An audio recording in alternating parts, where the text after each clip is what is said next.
Está começando o Mereu Talks, o seu podcast exclusivo sobre gestão de pessoas. Esta é uma produção da Mereu, a plataforma ideal para impulsionar a performance e engajamento dos colaboradores. Olá, sejam bem-vindos. Estamos iniciando a nossa 5ª temporada do nosso podcast Mereu Talks, gravando aqui de BH. Diante de tantas mudanças e atualizações que a gente vem vivenciando, o nosso primeiro episódio está para lá de especial. Hoje temos o convidado Luciano de Paula, da Mapa HDS, para falar um pouco sobre essas mudanças, transformações que estão acontecendo no cenário atual sobre a NR1 na mudança da saúde mental. Para a gente iniciar, eu sou a Camila Guimarães, ao meu lado eu conto aqui com o apoio do Ivan Cruz, seja bem-vindo. Obrigado, Camila. Prazer estar aqui com você num assunto super relevante. E quente, e que está deixando todo mundo aí, muita gente sem dormir. E o nosso intuito é trazer contribuições de mais leveza aí, para no fim desse episódio você ter uma direção e um caminhar. E para isso, quem tem esse papel relevante de contribuir com essas falas, Luciano, da Mapa HDS. Olá, tudo bem? Bem-vindo. Olá, Camila. Obrigado pelo convite, poder estar aqui com vocês. Lu, para os íntimos, que a gente tem uma jornada de mais de 10 anos de convivência, sim, claro. Percebi essa transformação da Mapa enquanto posicionamento no mercado e a importância de contribuição, principalmente nesse momento atual que a gente está discutindo do impacto da saúde mental. Se apresenta um pouquinho, conta da sua trajetória para os nossos ouvintes. Legal. Então, novamente, muito obrigado por estar aqui presente, poder falar com vocês. Realmente é um momento de muita relevância a gente poder falar a respeito da saúde mental, um movimento muito positivo em relação a uma norma que faz a gestão de todo o trabalho no Brasil. Mas te respondendo por que eu estou aqui, sou CEO da Mapa. Mapa é uma das principais empresas de processo de avaliação psicológica no Brasil. Nós hoje estamos ganhando o mercado numa visão de qualidade da informação que é gerada, uma preocupação muito grande em relação às pessoas que estão passando por um processo de avaliação. Nós fizemos ano passado fizemos uma mudança de marca, a gente trouxe o HDS composto aí com o Mapa. Esse HDS significa Human Data Science, que é a integração entre ciências de dados e ciências humanas. A gente é uma fábrica de dados, mas antes de ser uma fábrica de dados, a gente está muito próximo da ciência para entender aspectos psicológicos, sociais, econômicos e também antropológicos das pessoas dentro do contexto do trabalho. É uma visão que ela já vem sendo estruturada há muitos anos dentro da Mapa, e não à toa a gente está falando aqui a respeito de aspectos de fatores psicossociais, porque a gente já estuda esse tema há muitos anos. Inclusive, o nosso inventário psicossocial, que hoje vem ganhando mercado, ele já foi desenvolvido há mais de 2 anos. Então, a gente tem a NR, mas a gente não está aqui por conta da NR. A gente já enxergava e já enxerga uma grande importância no entendimento do indivíduo de uma forma mais ampla. Então, a gente olhar os aspectos da estrutura emocional do indivíduo, mas também entender suas relações sociais, como que isso se dá, qual que é o impacto da organização frente à execução do trabalho, e esses 2 pés dentro do ambiente do trabalho, né? Então, como que se dão todas essas relações, como que se dá a estrutura emocional da pessoa dentro dessa relação do trabalho, que, claro, tem um capítulo muito importante a ser colocado, que é o impacto da pandemia, que vários aspectos foram acelerados. Então, foi rediscutido a questão da saúde, foi rediscutido as questões das relações. Então, a gente foi bebendo de todas essas fontes com o objetivo do desenvolvimento de instrumentos também customizados, conforme demanda de alguns clientes. Então, é isso. Nós somos uma empresa de ciências, de cientistas, de ciências humanas, de pessoas que gostam de entender a relação da pessoa com o trabalho. E isso deixa a gente muito... A gente é uma empresa que todas as pessoas estão muito dentro do negócio, muito animados com o que a gente pode trazer de real, de retorno para a melhoria da vida das pessoas e uma visão da centralidade do trabalho das pessoas no seu dia a dia. Porque hoje eu falei da pandemia porque trouxe essa nova visão, né, do trabalho remoto, dessa mistura entre as minhas questões, as minhas preferências particulares com o trabalho. Então, isso houve um balançar de todos nós. E hoje a gente vê um movimento como esse da NR trazendo isso para o centro do trabalho no Brasil, promovendo uma discussão a respeito da saúde emocional, e é exatamente o que a gente promove aí no mercado. Opa! E a gente estreou, Ivan, cá entre nós, de uma forma assim, com muito pé direito, porque o laboratório da MAPA é o FMG, como instrumento de avaliação psicológica, e nada melhor que no podcast mineiro, fica o desafio para as outras cidades do Brasil, a gente trazer nada mais, nada menos que uma empresa que traz a visão de dados no laboratório que está localizado em BH também. Então, nosso primeiro episódio a gente abre com chave de ouro. Selecionado a dedo, né? Selecionada. Só faltou um queijinho, pão de goiabada. queijo aqui. Ô Mari, depois você traz o pão de queijo.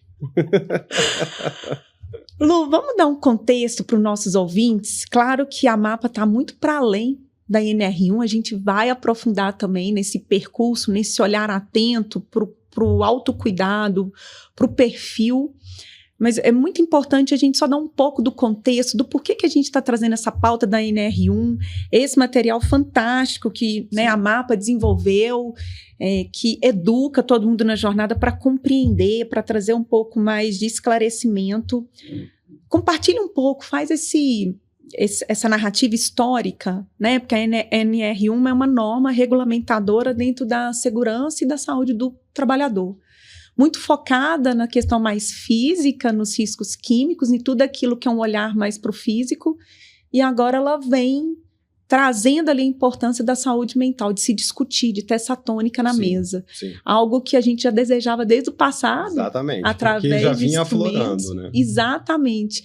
E muito com esse olhar do meio ali, o quanto que ele pode ser funcional ou disfuncional no adoecimento desse profissional. Sim. Então, para a gente introduzir o assunto, traz um pouco para a gente desse aprendizado, desse olhar, como que você enxerga toda essa transformação?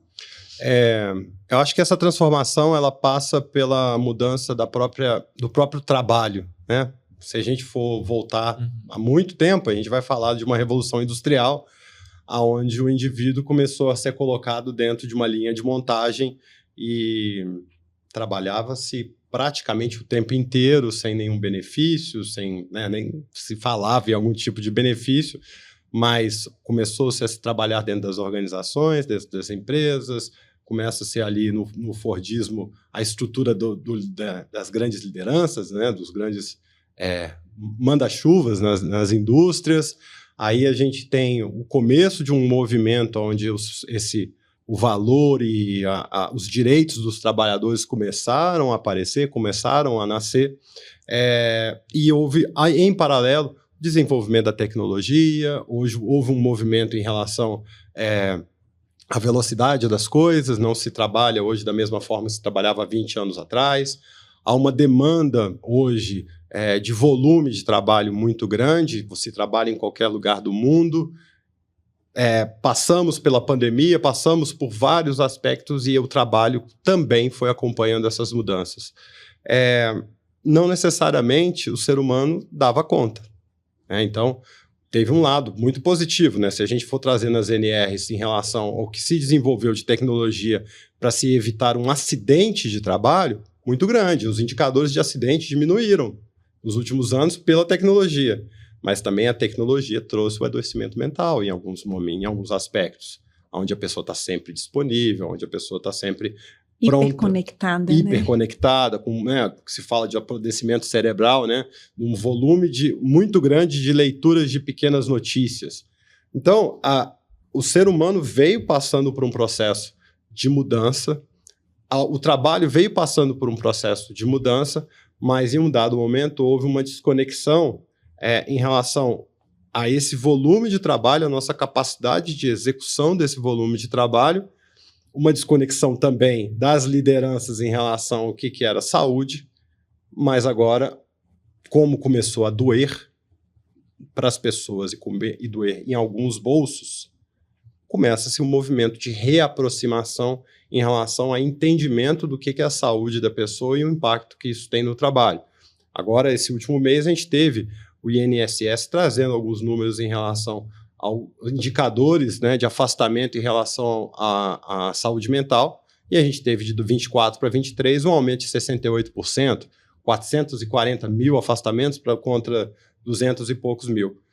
Esse número é absurdo, isso gera um custo, Brasil, isso gera um custo para as organizações, e aí surgem alguns movimentos. A gente teve aí um movimento em relação à lei da saúde mental. Primeiro teve a questão do burnout como uma doença ocupacional, muito discutida, inclusive, né? Qual que é o impacto da empresa em relação a pessoa entrar num processo de burnout, qual que é a participação da empresa, do próprio indivíduo nesse processo como um todo, por que a empresa assume toda essa bagagem. Vem a lei da saúde mental, que é muito interessante, que é as empresas promotoras da saúde mental, mas eu acho que faltava alguma coisa que quase sempre funciona com o ser humano, uma imposição.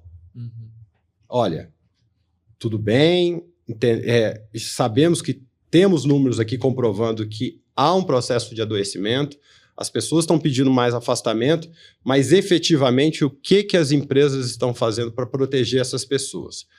E daí veio esse movimento em relação à alteração da NR1, que um ponto muito relevante que é a NR1, que sustenta todas as NRs. Perfeito. Então, a gente está falando das pessoas que estão aqui nesse estúdio, das pessoas que estão dentro de um escritório de advocacia, que estão dentro de uma montadora de automóveis, que tem o risco físico, mas não necessariamente.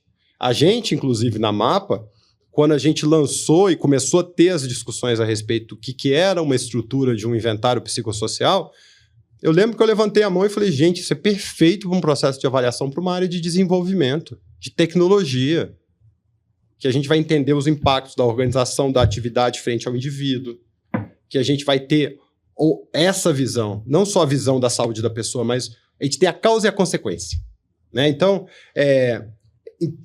esse movimento, né, trazendo essa questão histórica, passa por próprio desenvolvimento da nossa sociedade, de novas demandas, da tecnologia, que é um impacto enorme em relação à atividade das pessoas em diferentes segmentos, e houve a necessidade de trazer, olha, agora isso daqui precisa entender qual que é a participação da empresa em tal aspecto que foi avaliado, diagnosticado aqui, nenhum processo de afastamento.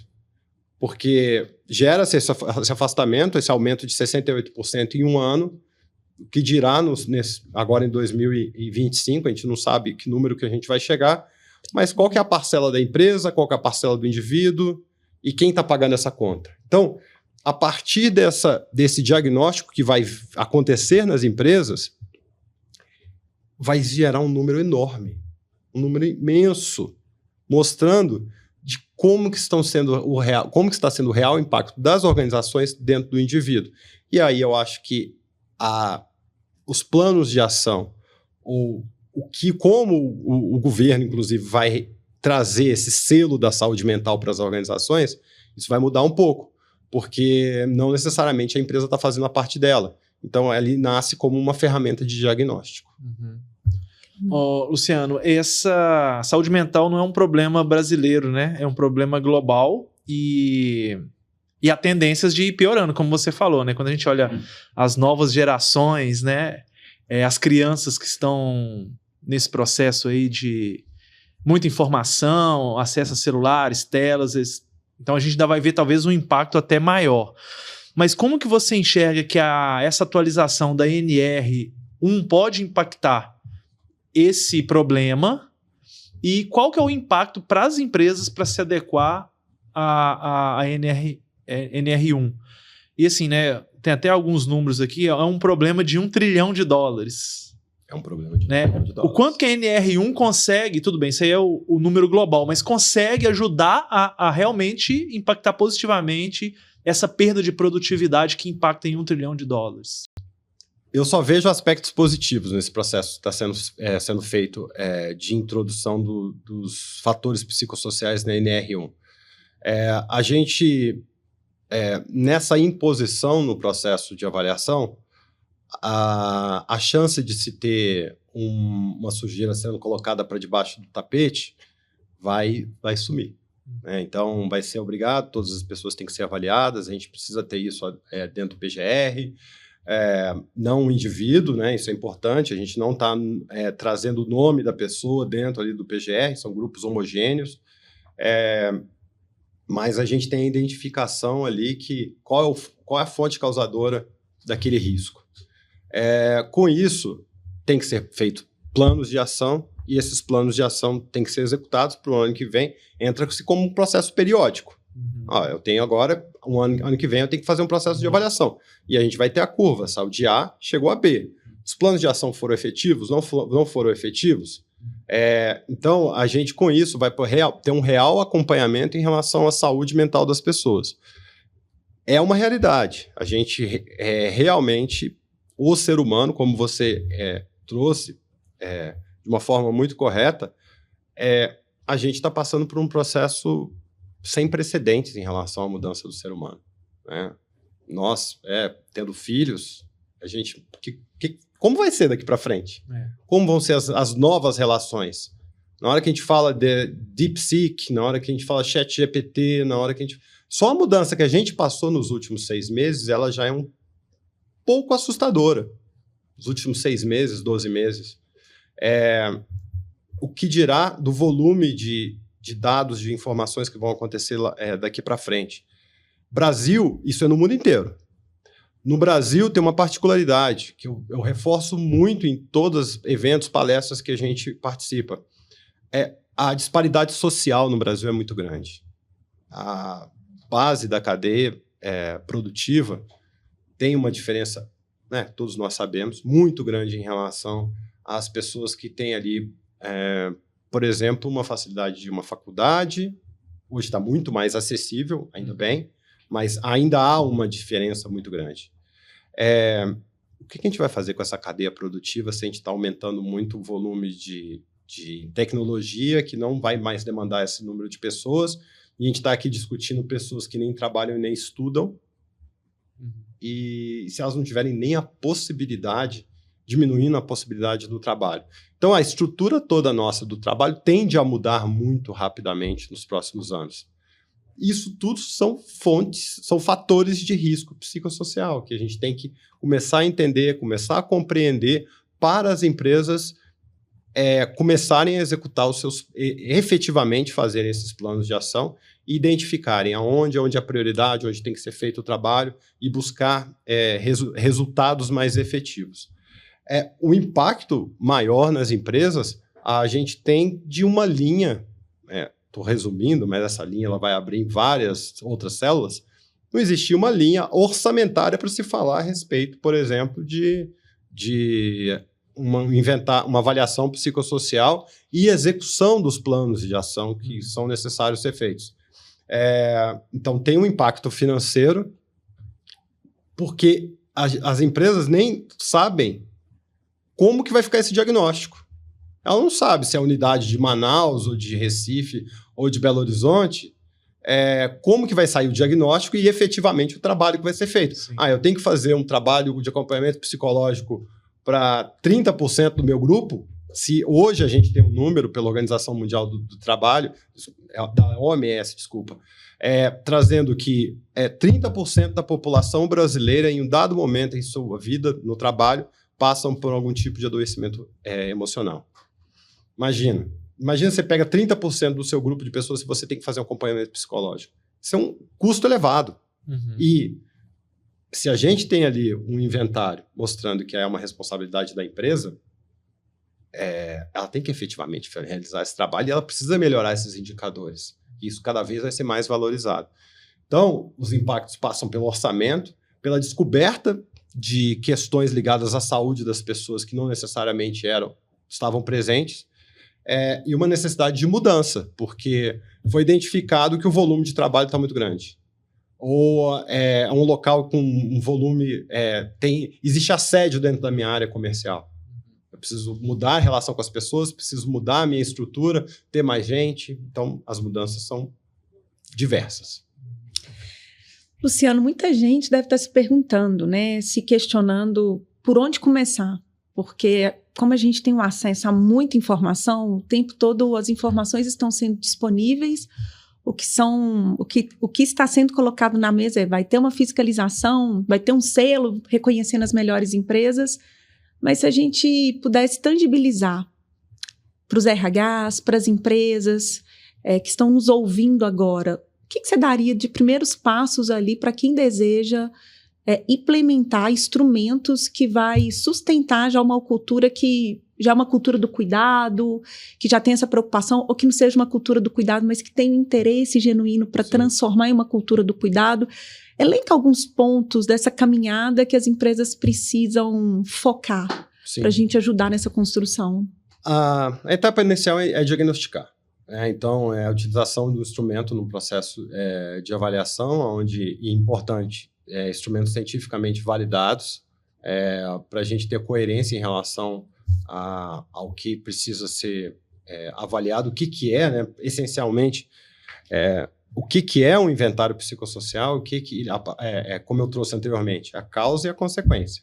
Não adianta só a gente fazer uma avaliação de aspectos ligados, por exemplo, a estresse, falar que ali a gente está fazendo uma avaliação psicossocial.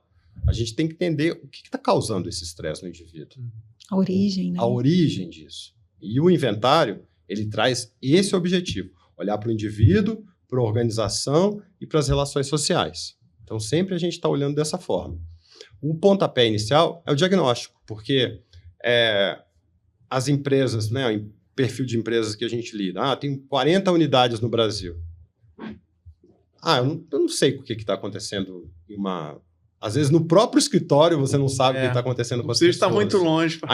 Existe ainda uma relação nessas questões da saúde emocional, sabe muito bem, que elas não estão... as pessoas ficam veladas, né, sabe? As pessoas não se mostram, não se abrem para falar a respeito disso. Só no momento que ela pifa. Uhum. Né? Então, na hora que ela... Olha, já não dou mais conta. E aí as coisas aparecem. Então, o primeiro ponto é fazer um diagnóstico. Entendi, eu tenho aqui aspectos ligados a, por exemplo, saúde e bem-estar desses indivíduos ou desse grupo aqui homogêneo que está impactado, são fatores de risco, a gente precisa trabalhar isso aqui. E qual que é a fonte causadora? A gente está tendo uma avaliação, aspectos quantitativos muito grandes, é um local de supressão emocional, é um local onde eu não tenho ali uma possibilidade de fala, não estou num ambiente de justiça e respeito. Então, todos os aspectos que eu comentei agora são aspectos passíveis e a gente tem capacidade de avaliação. A partir disso, você sabe aonde que são os casos prioritários. É como um psicólogo dentro do RH identifica uma pessoa num processo de adoecimento. Eu vou trabalhar essa pessoa. Esse aqui é o pontapé inicial. E se a gente estiver falando de liderança, isso é multiplicado. A gente tem que vai no líder, porque isso pode estar impactando os seus liderados. Então, o início é fazer um processo de diagnóstico, onde a gente vai trazer uma clareza. Por isso que a gente desenvolveu um gerenciador de riscos psicossociais, inclusive. A gente não trabalha apenas o inventário. A gente trabalha um gerenciador, porque na hora que a empresa faz um processo de avaliação, eu já consigo determinar dentro de um grupo homogêneo quais são os fatores protetivos e quais são os fatores de risco. E esse é um ponto importante também, fazendo um parêntese. Fala-se muito em riscos psicossociais e não se fala dos fatores protetivos, que são fatores psicossociais. Então, muitas das vezes, a empresa está trazendo, tem aspectos positivos, não são só riscos que a gente está no processo de avaliação. A gente tem que entender quais são as ações que estão gerando fatores protetivos dentro de uma unidade tal que a gente pode trazer para outra, que aquilo ali, na verdade, é um fator de risco. Então, a gente tem que trabalhar com esses dados, correlacionar esses dados e, a partir disso, ter planos de ação. Em grupo e individuais. Tem um outro ponto muito importante que as empresas vêm trazendo, que é a questão, a gente deve trabalhar uma amostragem? Não, a gente tem que avaliar todas as pessoas. Aí a gente tem 2 pontos em relação a essa questão de todas as pessoas. Primeiro, um fator de risco na saúde e bem-estar de um indivíduo, ele pode estar com a pessoa, eu posso estar excluindo dentro de uma amostra uma pessoa que está no processo de adoecimento. Uma comparação seria, eu estou a ponto de ter um ataque cardíaco. Mas eu não estava na amostragem. tive um ataque cardíaco, não estou nada bem. É a mesma coisa em relação a um processo de avaliação psicossocial. Tem que ser avaliado todo mundo. A gente, dentro do PGR, a gente não vai trazer o nome, a identificação do indivíduo, vai trazer que ele compõe um grupo homogêneo, mas veja a riqueza de informações que eu posso ter depois para uma área de saúde, para a área de recursos humanos, poder trabalhar com aquela pessoa, com aquele indivíduo. Olha, foi identificado aqui que você tem aspectos que estão te impactando, que não estão fazendo sentido para você. É o desenrolar, porque é um ponto muito importante. O instrumento ele não resolve tudo, mas ele é o pontapé inicial para todo o processo de entendimento daquele indivíduo. Então, eu acho que esse é o pontapé inicial. Saber fazer um diagnóstico, ter um instrumento que vai falar do indivíduo, da organização e também das relações sociais. Esse instrumento tem que ser cientificamente validado, tem que estar dentro do nosso contexto Brasil, tem que estar adaptado à nossa população e não trabalhar com superficialidade. Eu tenho um questionário com 3 perguntas, eu vou resolver. Não vai. Né? A gente não vai entrar na saúde do indivíduo, entender aspectos da saúde sendo superficial dentro dessa complexidade. Uhum. Eu tenho 2 dúvidas. 2 dúvidas não, mas um ponto que você trouxe. Esse diagnóstico vai ser periódico, né, para você entender a evolução. O quanto que isso você acha que vai impactar nas contratações? Porque no momento que você vai fazer, a pessoa contrata, você quer saber como ela entra na empresa, né? Porque se você tem o chamar de passivo ali dentro, você tem que melhorar. Você vai começar a contratar pessoas que estão saudáveis mentalmente e depois preservar que elas fiquem assim. Você enxerga que isso vai ter esse impacto nessa parte da contratação, ou seja, as pessoas, para elas irem para o mercado, elas vão ter que se tratar também antes de aplicar para... Como que você vê esse... assim, primeiro ponto, eu acho que todos devem procurar um auxílio de um psicólogo. Uhum. Mesmo se não tiver... Eu acho que é algo muito importante.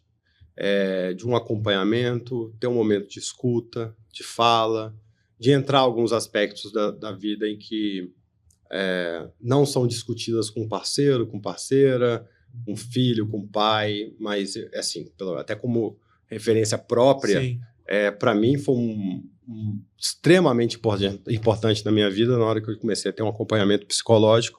E também, e até foi um dos motivos da minha entrada na MAPA. Com o interesse... Não, foi um atendimento. Na época, uma das sócias da MAPA era a psicóloga que estava me atendendo. Em um dado momento, ela falou assim, já sei para onde você vai. Mas aí vem um ponto importante em relação a isso. Na minha visão...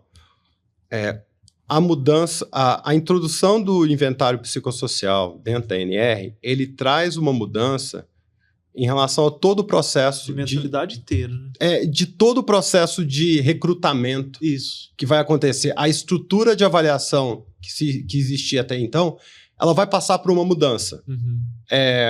A gente vai ter que... E isso, inclusive, a gente vem trabalhando muito na MAPA, essa correlação entre construto psicossocial e personalidade. A gente tem um instrumento ali validado pelo Conselho Federal de Psicologia e a gente já vem trabalhando a integração desses dados. Isso é extremamente interessante e o que eu preciso entender na entrada do indivíduo.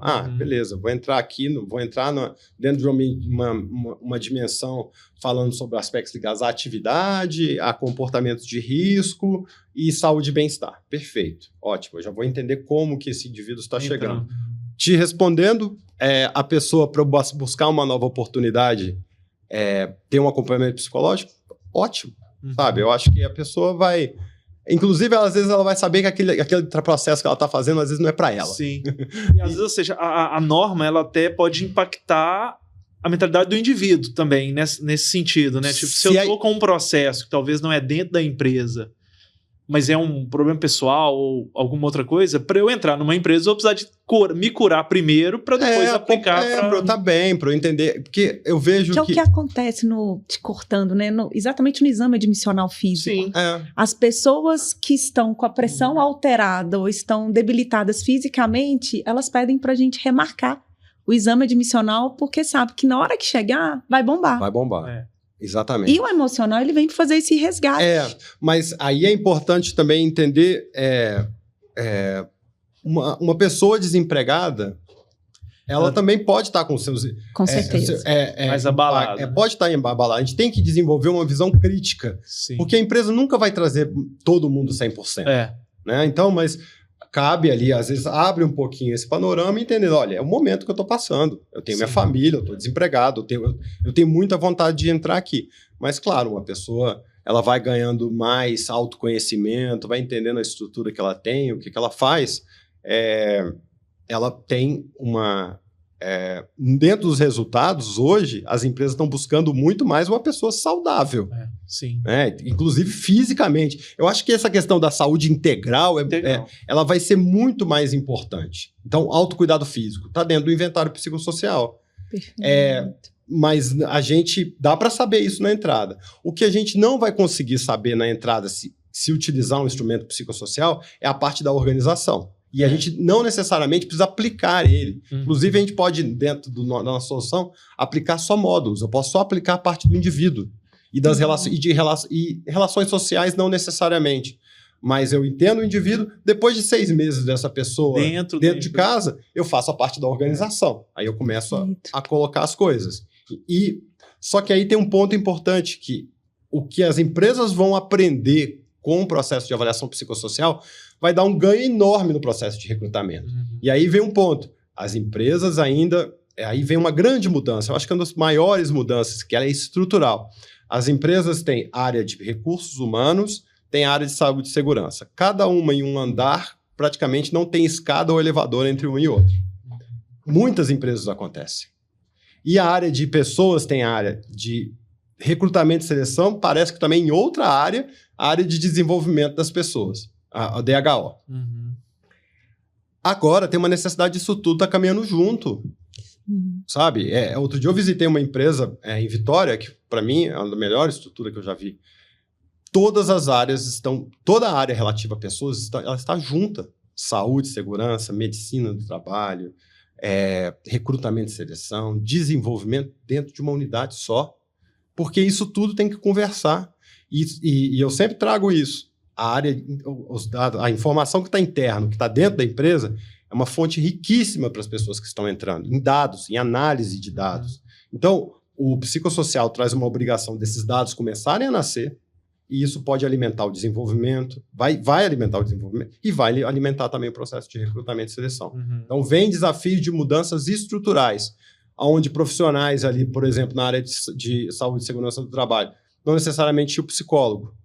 Agora, se o psicólogo falou, peraí, eu tenho que estar ali, tenho psi no psicossocial, né? Eu preciso estar ali também presente para um processo de avaliação. Então, essas equipes multidisciplinares tendem a ter mais representatividade dentro das empresas. Complementar a minha pergunta, nós começamos pelo recrutamento, mas assim, beleza, a pessoa entrou. Quais são, de forma prática mesmo, indicadores que a gente pode medir, né, essa jornada das pessoas? Tem o teste, mas tem outros indicadores onde você mede os processos que podem impactar no resultado final da saúde mental das pessoas? Sim, aí tem um processo de avaliação da organização, onde a gente vai trazer quais são os riscos que a organização pode estar trazendo para essas pessoas. Então, a gente vai falar sobre volumetria de trabalho, sobre um ambiente de justiça e respeito, sobre as relações hierárquicas, os níveis de confiança horizontal, vertical. Então, toda essa parte que vem como estrutura...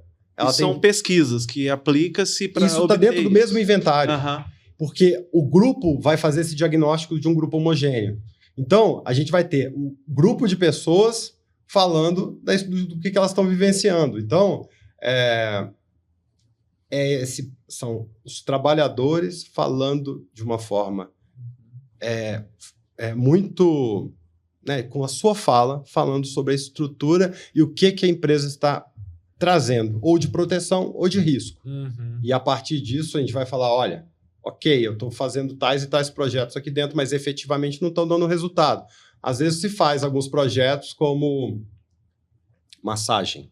Uhum. Massagem vai realmente fazer uma mudança, uma transformação na vida da pessoa? Sim. É legal para tirar foto, né? Uhum. Mas realmente isso traz um impacto e uma mudança de uma forma consistente na vida das pessoas? Não. Então, que trabalhos são efetivos, quais trabalhos não são efetivos, e a partir disso as empresas vão ter que passar por um processo de mudança. É engraçado que quando a gente vai refletindo sobre isso, várias desconstruções vão começar a acontecer. Sim. Porque a melhor empresa para se trabalhar, ela começa a ser questionada pelo selo Sim. de saúde emocional.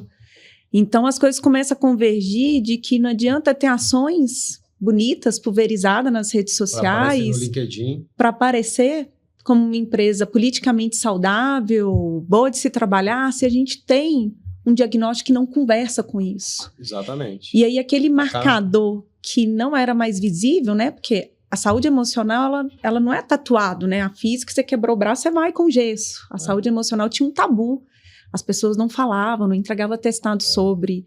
As próprias pessoas começam já a ter esse senso crítico, porque ela fala, opa, mas não conversa, não é esse lugar que está sendo dito, porque a realidade dita, né, um outro cenário. Então, eu queria, né, te ouvir um pouquinho, quando você tem esse olhar, assim, de um cenário que vai ser reconstruído, o RH vai precisar se remodelar. Vai sim. Como que você enxerga nessa linha do tempo de um futuro, que eu não estou falando daqui a um ano, mas o futuro de amanhã, nesse posicionamento do RH, que precisa alcançar o mercado falando, opa, eu sou uma empresa que eu tenho engajamento, que eu tenho retenção, que eu tenho qualidade de vida. Sim. Como é que o RH ele vai precisar se reinventar para essa nova construção que ainda é incerta para todo mundo? Eu acho que o RH ele já passou da etapa de se instrumentalizar ou deveria ter passado, de se instrumentalizar para lidar com as questões processuais. Os instrumentos, a gente já passou por aquele, né, há anos atrás, se fosse em alguns eventos, estava falando assim, mudança, transformação digital no setor de recursos humanos. Isso já passou, gente. Né? Foi atrasado, né? Mas passou. A gente tem toda a instrumentalização e toda a tecnologia para se fazer acompanhamentos, né, como essas soluções de avaliação ou processos de recrutamento. Ótimo, ok. Mas, na minha visão, agora é um momento de aproximação de pessoas com pessoas. As pessoas de RH têm que estar dentro da atividade, próxima à atividade que as pessoas executam. Eles têm que ter mais uma figura de BP, que está lá na operação, sentindo o cheiro, né? Como lá na Mapa, quando a gente vai fazer um diagnóstico, e tem uma etapa de serviço nossa que algumas empresas demandam, que é muito rico quando é executado, que é o acompanhamento do real da atividade, aonde a gente vai lá mesmo. A gente já andou em linha férrea, botou perneira, capacete e foi lá entender como que era o dia de uma pessoa que vai ali executar aquela atividade, ela tem que deslocar tanto tempo, e ela tá aqui, como que tá o ônibus, e ela sai, e se fechar a via, todo esse dia a dia, esse trâmite do dia a dia. Isso tem um impacto nas pessoas que pensa que a execução do trabalho é o que está descrito ali no documento. Longe disso em muitas empresas. Com certeza. Então, na minha visão, eu acho que o RH está muito bem hoje, muito bem instrumentalizado, tem muito produto bom no mercado para se tirar trabalhos operacionais, mas agora tem que se aproximar muito da atividade, da execução desse dia a dia das pessoas que estão executando esse trabalho para ter ambientes de fala e ambientes de escuta, para ter mais proximidade, de ter mais...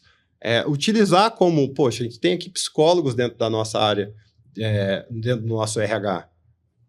Vamos explorar mais profundamente o que é o trabalho, quais são os aspectos que a gente tem como objetivo de desenvolvimento dessas pessoas, mas vamos escutar, vamos conversar, vamos entender o que é realmente relevante para essas pessoas, identificar pessoas que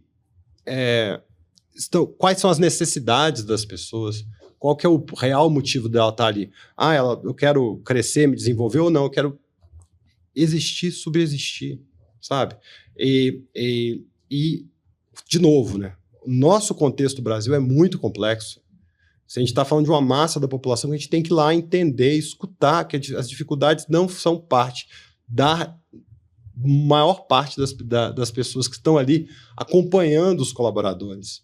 Esse entendimento dessas particularidades ou dessa vivência enriquece muito como que a gente vai tomar decisões, como que a gente vai trazer essas decisões serem estratégicas. Mas eu acho que essa mudança olha, deixa os instrumentos fazerem a operação e vamos olhar para o indivíduo, olhar para as pessoas, conversar. Então, para mim, essa é uma visão de mudança. É um desafio, né? Mudança, principalmente para empresas que não estão preparadas ainda, né? Você falou ali que já deveriam, mas muitas ainda nem começaram. Quais são os grandes erros que as empresas podem cometer nesse processo e que você destacaria para que até quem está nos ouvindo possa evitar, né? Ou seja, eu vou implementar, vou me adequar a esse processo. O que eu tenho que ficar atento para não errar? Eu acho que vamos sair em duas frentes aí. Uma é a questão da regularização frente à norma. Então, todo o processo que tem que se seguir para se ter uma documentação para, num processo de fiscalização, a gente está adequado. Primeiro, instrumento cientificamente validado, avaliando o indivíduo, a organização e as relações sociais. Isso é um pré-requisito. Avaliar todas as pessoas, né? A gente não vai trabalhar com amostras, e ter, dentro desses resultados, planos de ação que efetivamente vão ser colocados. Aí isso abre a frente para o segundo momento, que é efetivamente trabalhar com esses resultados. Então, não adianta ir lá, avaliar, esquecer essas pessoas, porque sozinhas elas não vão mudar. Por exemplo, a pessoa fez ali, estou com metade da minha população aqui com pressão alta. Tem ótimas iniciativas em relação a aplicativos, né, de corrida, atividade física, acompanhamento, fazer check-in, ter benefícios. Tem um trabalho bem interessante em relação a isso. Mas tem um trabalho subjetivo que tem que ser feito em relação ao adoecimento emocional dessas pessoas. Um ponto que eu vejo que é uma lacuna que a gente, inclusive, vem preenchendo é que a gente comece a quebrar essa visão da subjetividade do adoecimento emocional. Uhum. É subjetivo, claro. Né? São aspectos que estão dentro do indivíduo. A gente tem hoje uma metodologia cientificamente validada, onde a gente pega esses aspectos subjetivos e gera um número. Ótimo. Efetivamente, como que a gente vai trabalhar essas pessoas para esses números começarem a mudar? Vamos fazer atendimento psicológico. Mas atendimento psicológico para quê? Uhum. Aonde? Aonde é o ponto focal do trabalho a ser executado? Então, o que eu vejo é que muitas empresas, principalmente depois de agosto do ano passado, quando apareceu essa alteração da norma, começaram a discutir, mas a gente vai pagar terapia para todo mundo? Mas isso, como que a gente vai medir esse resultado? Como é que conversa, né? Qual a origem? Qual a origem do problema? Aí tá. Se a gente integrar o resultado do processo de avaliação, do diagnóstico, com um plano de ação a ser executado, com o trabalho executado, por exemplo, em um atendimento psicológico, aí as coisas estão começando a fazer sentido, que uma coisa está casada com a outra. Então, é uma ferramenta onde você vai diagnosticar, entender onde estão as prioridades, onde o trabalho tem que ser feito, e um indicativo em relação aonde que, por exemplo, eu trouxe como exemplo, porque os planos de ação são diversos. E são individualizados. A gente entende o grupo, uhum. A gente pode pegar todo o plano de ação e trazer um plano voltado para um grupo de pessoas onde não está sendo identificado ali algum aspecto específico. a gente faz planos de comunicação, Sim. a gente faz não atendimento individual, mas a gente pode chegar no indivíduo que tem o grupo que tem resultados críticos. Sim. Ali eu vou fazer um atendimento psicológico. Mas só que esse atendimento psicológico, ele tem que ter um balizador. Aonde que esse psicólogo vai trabalhar?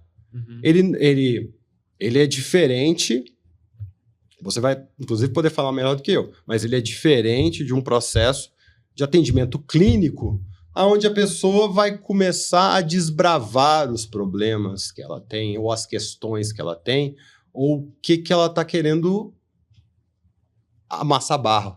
Ou que ela deseja camuflar, porque o que de fato é a dor, ela ainda não está pronta para dizer. E ela nem sabe. Né? Eu acho que não passou por uma descoberta das dores. Então, eu acho que um grande erro que pode acontecer é simplesmente se pegar o trivial e não também pegar uma atividade que é dentro da subjetividade, no atendimento ao indivíduo, mas ali tem um caminho a ser dado, tem um direcionamento a ser dado para a pessoa, dentro dos aspectos avaliados, ela sai de A e ir para B, e esse B está acima de A. É importante essa construção, porque quando você fala dos erros, na sua fala, e me corrige se eu estiver errado, eu vejo que um erro fatal poderia ser importar inventário sem nenhuma validação científica e fazer ações onde iria atuar ali em elementos que são considerados protetivos, mas achando que eles são ameaçadores. Sim. E aí esse pilar estrutural, ele tem um impacto muito mais danoso do que não praticar efetivamente a ação. Exatamente. Pode ser um tiro pela culatra enorme na hora que a gente não tem. Na hora que tem um dado desconfigurado. Na hora que... Ou se não, está se gerando um dado que não é real, que tem ali... Eu conversei com empresas que falaram assim, a gente precisa avaliar isso mesmo? Eu sei que esse fator de risco existe. Eu preciso? Preciso. E se você quiser fazer um inventário psicossocial com a MAPA, é necessário, porque isso é um inventário psicossocial. E você precisa identificar esses erros, você quer melhorar ou não. Né? Então, essa questão de ter um inventário que vai passar por todos os aspectos relacionados aos fatores psicossociais do indivíduo, da organização. Vou repetir isso muito porque é um mantra que tem que existir: indivíduo, a organização e os aspectos sociais. Essa é a estrutura básica. Se ela não passar por isso, ela não está fazendo um inventário psicossocial, não está atendendo a norma, não vai atender a fiscalização e não vai saber aonde que vai trabalhar e pode, nesse ponto, como você colocou, Camila, trabalhar em aspectos errados. Vai dar um tiro, vai perder dinheiro e não vai colher nada de resultado. Então, esse direcionamento em relação a instrumentos e a validação disso é importantíssimo. Quando a gente fala de plano de ação, vai ter na sua visão, é um plano de ação, pode ter um plano de ação mais geral, por exemplo, todo mundo da área XPTO está com esse problema, ou seja, é um problema da liderança ou do trabalho daquele time ali. Sim. E aí não é uma coisa específica, mas é uma pontual. Mas pode ser que dentro de um time você tenha pessoas com problema X, sei lá, um espectro mais para cima, outro mais para baixo, e é um problema individual. Sei lá, um suporta mais determinada pressão, o outro está com outro problema que naquele contexto do trabalho manifesta de uma forma. Então você também tem os planos, que aí é o atendimento individualizado. Isso, a gente tem a possibilidade de enxergar esses dados através de um diagnóstico do grupo homogêneo, que a gente entende quais são os fatores de risco, os fatores protetivos, e depois a gente entra no nível do indivíduo. E esse é um ponto muito importante, porque, inclusive, isso está lá na nossa ferramenta.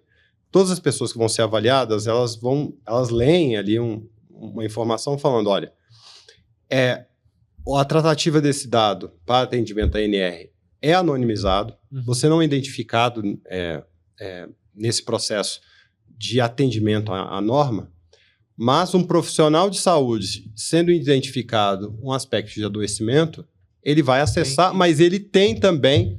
O anonimato. Ele também tem as diretrizes da sua atividade, diretrizes éticas.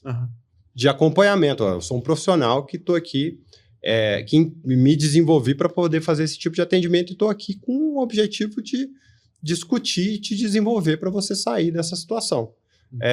Então, esse é um ponto relevante de ser colocado em relação à visão de como é tratado o tema, como é tratado o indivíduo e como que deve ser trabalhado o anonimizado do não anonimizado. Do ponto prático, né? Igual a gente falou, poxa, aqui eu faço um trabalho legal, eu entendo as ações do grupo, as ações individuais, mas vamos supor que uma empresa faça ações ali para inglês ver e que não necessariamente impactam, né? Como que a fiscalização ou pode comprovar, né, se você está definindo planos de ação eficazes ali, Sim. do ponto de vista até de controle mesmo por parte dos órgãos públicos. De auditoria. De auditoria. Né? Um ponto importante é que o processo de avaliação, né, trazendo esses dados objetivos de um inventário, a gente vai quebrar essa possibilidade de uma análise subjetiva do trabalho. Na hora que eu faço reavaliação de um indivíduo ou da empresa, eu vou saber as mudanças que efetivamente aconteceram. Um ponto importante em relação a esse entendimento do grupo e em relação a esse indivíduo é que essa mudança ela vai ser comprovada, os planos de ação. Inclusive, na nossa ferramenta, a gente já tem ali uma base de planos de ação que a empresa pode editar e um receio que a empresa poderia ter. Eu estou comprovando que eu tenho um risco psicossocial aqui dentro e estou entregando isso para o governo. Mas, ao mesmo tempo, eu estou entregando que eu estou fazendo um plano de ação. Ninguém está esperando que todas as empresas vão estar ótimas, óbvio. Até porque a fiscalização, quando audita e notifica, ela não está preocupada com a verdade que você está falando, ela está preocupada com a ação transformadora que você exatamente. Está fazendo. Então é importante ter o resultado e mostrando, olha, mas eu estou efetivamente... Eu estou melhorando, mesmo que está ruim, mas eu estou melhorando. Estou melhorando. Não está legal, foi identificado realmente, foi utilizado um instrumento, foi identificado aqui um risco, mas tem um plano de ação, isso está sendo executado e vamos num processo, dentro da nossa visão, ano que vem a gente vai ter resultados melhores. E aí, realmente, voltando ao erro, não efetivamente trabalhar nesses planos de ação e você não colher melhores resultados no próximo ano. O assunto é quente, né? O assunto é quente, a gente poderia ficar aqui horas falando, eu acredito que vai ter uma versão 2 dela depois, com as dores do caminhar. Luciano, quero te agradecer suas contribuições, a gente fica afoito mesmo, refletindo, pensando como aplicar, mas é muito bom a gente trazer essa discussão, não somente a quentura, a importância desse tema, a relevância, mas também suportar a nossa audiência falando que temos uma ferramenta para apoiar. Sim. Não estamos todos perdidos, solitários, mas a gente tem um apoio, um amparo, então quero agradecer. Eu que agradeço. O Luciano pelo debate, por trazer a MAPA HDS também, para trazer acalentar esse momento nosso de por onde começar, e que bom que temos um instrumento que dá direção por onde começar. E para as pessoas, né, que desejam te conectar, seja o Luciano enquanto pessoa, para trocar figurinha, compartilhar vivência, mas também o Luciano da MAPA. Luciano, eu quero um contato, quero saber mais, eu quero contratar esse inventário, eu quero assumir esse compromisso. Compartilhe um pouquinho onde te encontrar. Você pode me achar no LinkedIn, /Luciano de Paula, na mapahds.com, nosso site. Ali tem todos os contatos, facilmente dá para chegar até acho que o LinkedIn seria o caminho mais tranquilo. Eu estou totalmente disponível para a gente poder fazer esse tipo de troca, né? De construir conhecimento, A gente gosta na MAPA de projetos complexos, gosta de entender o ser humano, gosta de ter esses momentos de fala.